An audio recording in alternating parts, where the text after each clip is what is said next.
اور میں وہ لڑکی تھی جو کبھی لائبریری نہیں گئی تھی، مگر اب کالج کے فارغ اوقات میں میرا اکثر ٹائم لائبریری میں ہی گزرتا تھا۔ پھر ہوا یوں کہ ایک دن میں لائبریری میں اسلامی کتب والے سیکشن سے گزر رہی تھی کہ میں نے ویسے ہی وہاں سے ایک کتاب اٹھا لی اور پڑھنا شروع کی۔ دراصل میرا مقصد کتاب پڑھنا نہیں تھا، میں تو صرف لنچ ٹائم ختم ہونے تک کسی طرح وہاں وقت گزارنا چاہتی تھی تاکہ میں اپنے اگلے لیکچر کو اٹینڈ کر سکوں۔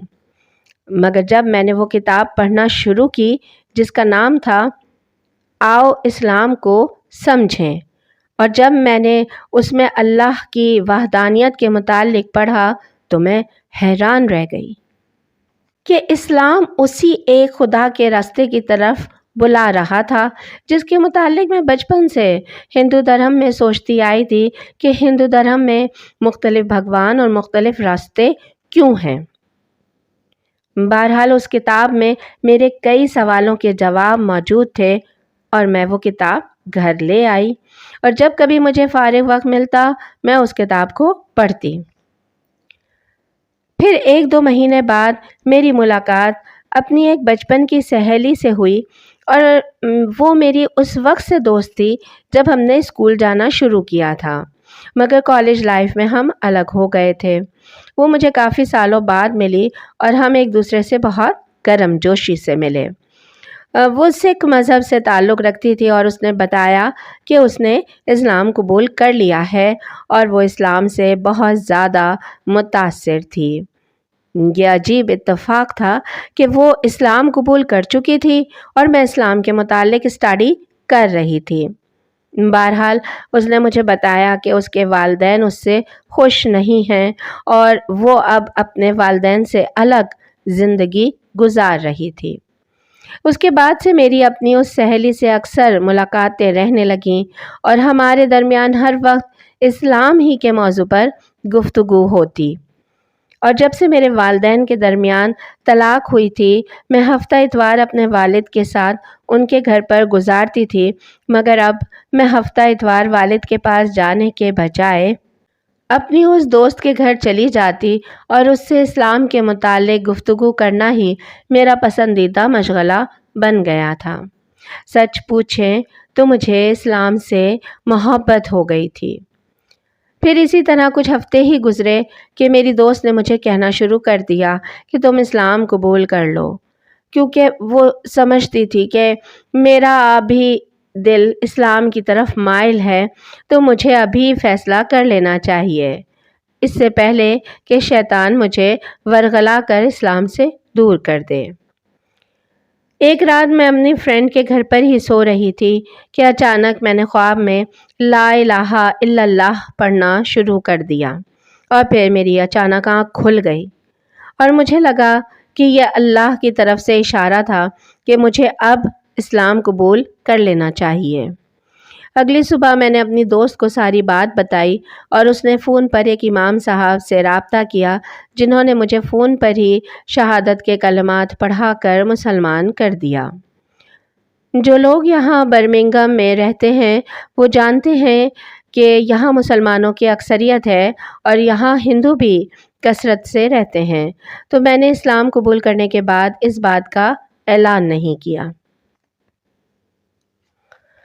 میں نے کالج میں ہندو دوستوں سے دوری اختیار کر لی اور مسلمان لڑکیوں کے ساتھ اپنا اکثر وقت گزارنے لگی۔ آپ یوں سمجھ لیں کہ اپنی ہندو دوستوں کے رد عمل کے خوف سے میں ان کا سامنا ہی نہیں کر رہی تھی۔ پھر ایک دن ایک ہندو لڑکی نے مجھ سے پوچھ لیا کہ تم بہت بدلی سی نظر آتی ہو، کیا تم نے اسلام قبول کر لیا ہے؟ میں نے کہا ہاں، میں نے اسلام قبول کر لیا ہے۔ تو اس کے بعد سے کالج میں ہندو لڑکیوں کا رویہ مجھ سے بہت ہی خراب رہنے لگا اور ان سب نے تقریباً مجھ سے بات کرنا بھی چھوڑ دیا۔